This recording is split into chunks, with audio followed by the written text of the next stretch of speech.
আসসালামু আলাইকুম, কেমন আছেন সবাই? আজকে আমি আপনাদের সাথে ঘরে থাকা অল্প কিছু উপকরণ দিয়ে দারুণ মজার একটা চপ রেসিপি শেয়ার করব। এই চপটা দেখতে যেমনি সুন্দর, মুচমুচে, খেতে কিন্তু অনেক বেশি মজা হয়। খুব সহজে কিন্তু এই নাস্তাটা তৈরি করে নেওয়া যায়। এই নাস্তাটা তৈরি করার জন্য ফ্রাই প্যানে দিয়ে দিচ্ছি রান্নার সাদা তেল, তারপর দিয়ে দিচ্ছি পেঁয়াজ কুচি। এখন পেঁয়াজটাকে নেড়ে চেড়ে কিছুক্ষণ ভেজে নিচ্ছি। এখন দিয়ে দিচ্ছি 1 চা চামচ রসুন বাটা, হাফ চা চামচ দিয়ে দিচ্ছি আদা বাটা। আদা রসুনটাকে একটু ভেজে নিচ্ছি যাতে কাঁচা গন্ধটা দূর হয়ে যায়।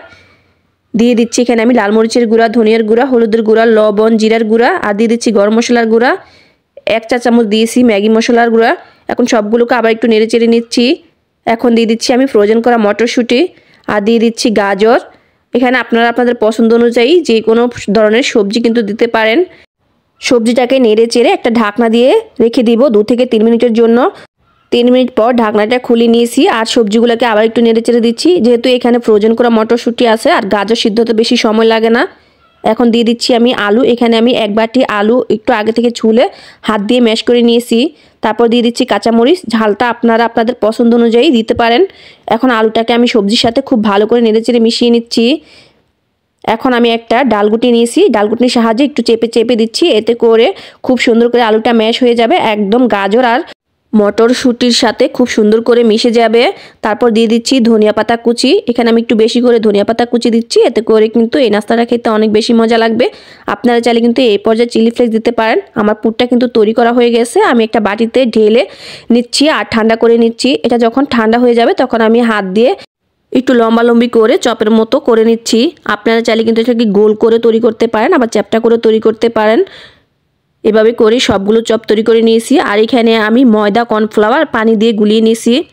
এখন এই ব্যাটারের মাঝে আলুর চপটা আমি চুবিয়ে নিচ্ছি। তারপরে এখানে নিয়েছি ব্রেড ক্রাম্ব এখন আমি চপটা গড়িয়ে নিচ্ছি। আপনারা চাইলে কিন্তু এখানে ডিমে ডুবিয়ে তারপরে ব্রেড ক্রাম্ব দিতে পারেন। আর ব্রেড ক্রাম্বটা আমি একটু ভালো করে চেপে চেপে বসিয়ে দিচ্ছি যাতে উপরটা খুব ক্রিস্পি হয়। আর এইভাবে করে কিন্তু আমি সবগুলো চপ তৈরি করে নিয়েছি। এই চপগুলো আপনারা চাইলে কিন্তু ডিপ ফ্রিজে সংরক্ষণ করতে পারবেন। এখানে আমি চুলে আগে থেকে তেলটা গরম করে নিয়েছি। আর অবশ্যই চপটা ভাজার ক্ষেত্রে কিন্তু তেলটা খুব ভালো করে গরম করে নিতে হবে।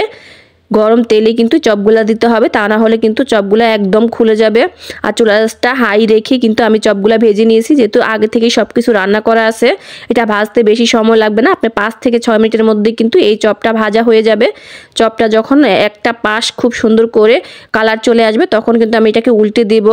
আর এই চপগুলাকে আমি উল্টে পাল্টে 5 থেকে 6 মিনিটের মতো ভেজে নিয়েছি। মাশাআল্লাহ, দেখুন চপটা দেখতে এখনই কত সুন্দর লাগছে। 5 মিনিট পরে কিন্তু আমার চপগুলা ভাজা হয়ে গেছে। এখন আমি একটা ছাঁকনিতে তুলে নিচ্ছি চপগুলা। দেখলেন তো, খুব সহজে কিন্তু ঝটপট একটা মজার দারুণ নাস্তা তৈরি করা হয়ে গেল। শীতের সন্ধ্যায় কিন্তু আপনি এই নাস্তাটা তৈরি করে সবাই মিলে একসাথে বসে খেতে পারেন, খেতে দারুণ লাগবে। এই তো দেখুন আমি সবগুলো চপ তুলে নিয়েছি। মাশাআল্লাহ, দেখতে অনেক সুন্দর হয়েছে।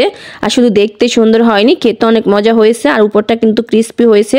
আপনারা দেখে নিশ্চয়ই বুঝতে পারছেন। রেসিপি ভালো লাগলে লাইক, কমেন্ট, শেয়ার করবেন। সবাই ভালো থাকবেন, আমাদের জন্য দোয়া করবেন। আল্লাহ হাফেজ।